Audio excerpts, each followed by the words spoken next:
What's up mga bislog? Welcome to isang Tagalog channel. So karon, nandito ngayon tayo sa Church of Simala, Our Lady of Mama Mary Sanctuary. So, entrada pa lang, kala mong nasa Harry Potter ka na. Ganyang kaganda itong simbahan na to. So, hindi na natin patatagalin guys. Pasok na tayo sa loob at mag-pray and send our all petition. So, let's go!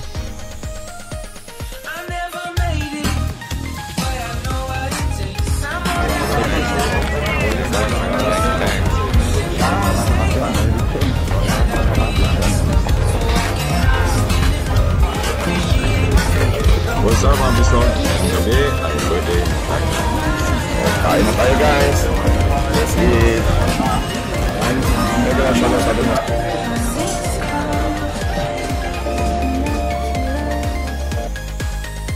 So guys, last kong pumunta dito is 2003 to 2004. Time na nag-take kami ng board exam. So this is the house of prayer. Yan. Dati doon kami nagdadaan sa baba. May hagdan doon sa harapan ng church doon kaakyat. Napakatarik. So ngayon ginawa na sila ng paligid. So meron na silang parang walkway dito towards the church. 20 years ago, back 2003-2004, we just visiting this church. So sabi nila, kung mag-pray ka dito sa Virgin Mary, tutupad ang iyong kahilingan. Marami dito mga nag-pray ng mga person na board exam, ka-abroad, pagpunta ng Canada. So hindi ko alam kung napapad ang pangarap nila, ang ilang wish. But for me, tupad ang wish ko na nakapasa ng board exam at kabaho sa ibang bansa. So after about 10 years na last ng bisita ko dito, ayan, balik ulit tayo dito para magpasalamat kay Virgin Mary. So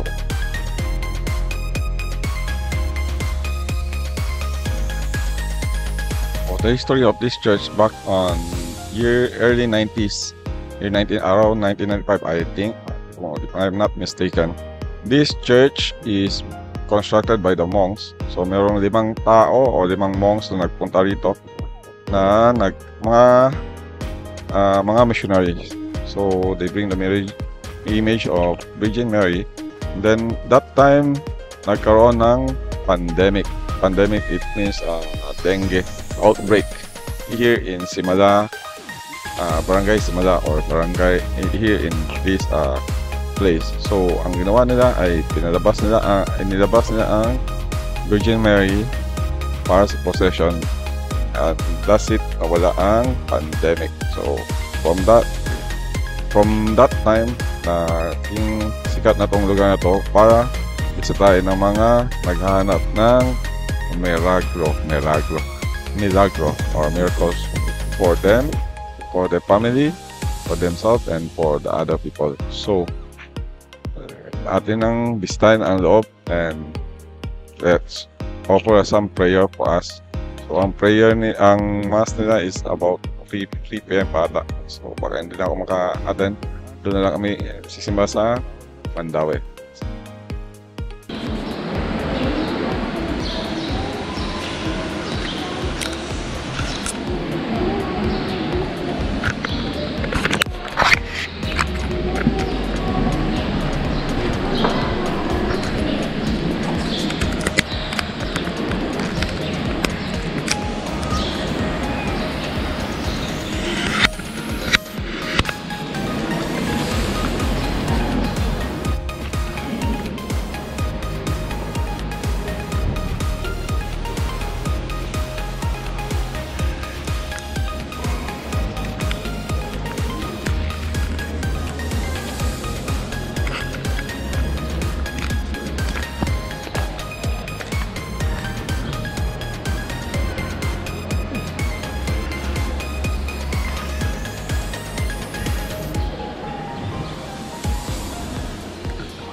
So yan guys, may pila tayo muna ngayon.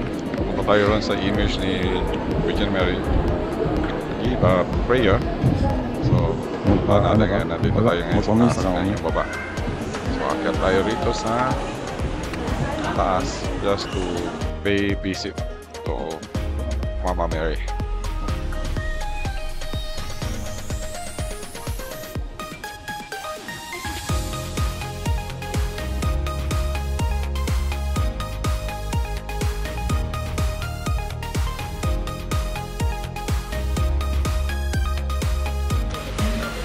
So una ka kung nakastubangan mo.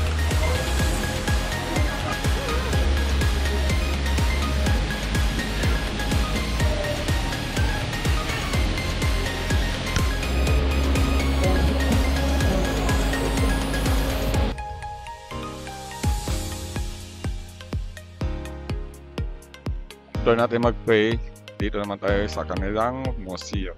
Ito yung mga souvenir or mga gamit ng mga devotees na naka-survive, mga gamit ng mga devotees na nag-wish na nag-grant ang kanilang wish. So iniiwan nila yung mga things dito, kanya yung mga ballpen, mga lapis, mga pencil, yung letter, dyan sa kikita mo dyan sa kanilang mga tokador talaga, no?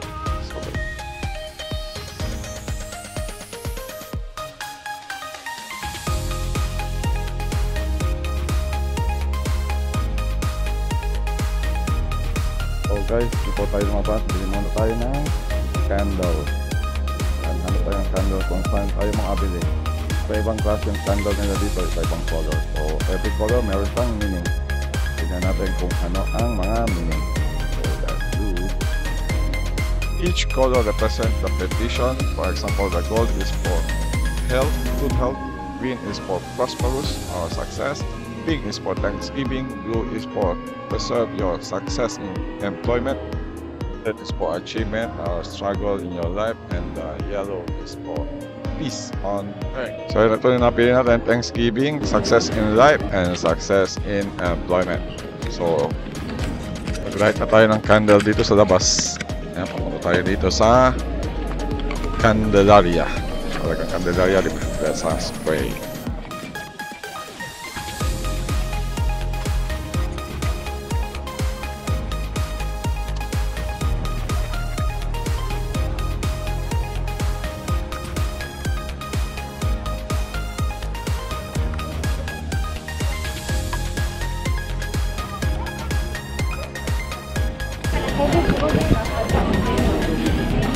Oh, ganun rin.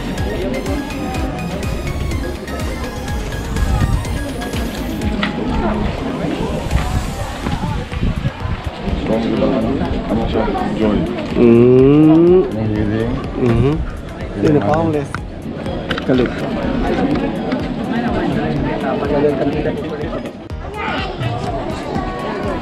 So guys, di ba? Ang ganda ng view, di ba?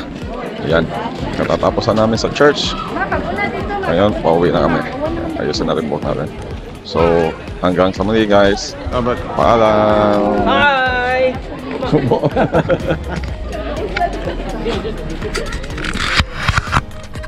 Meron tayong merch guys. Available design. Kung bago ka lang sa aking channel, please subscribe my channel and click the bell button below para sa iyong notification. At kung nagustuhan mo naman ang video nito, please click thanks to support my channel and like and share na rin para maka-inspire tayo ng ibang tao. Comment ka na rin kung gusto mo ma-shoutout sa aking next video. Magkitamay na rin ang aking Facebook page. Pakinggan ni Bisong. Salamat!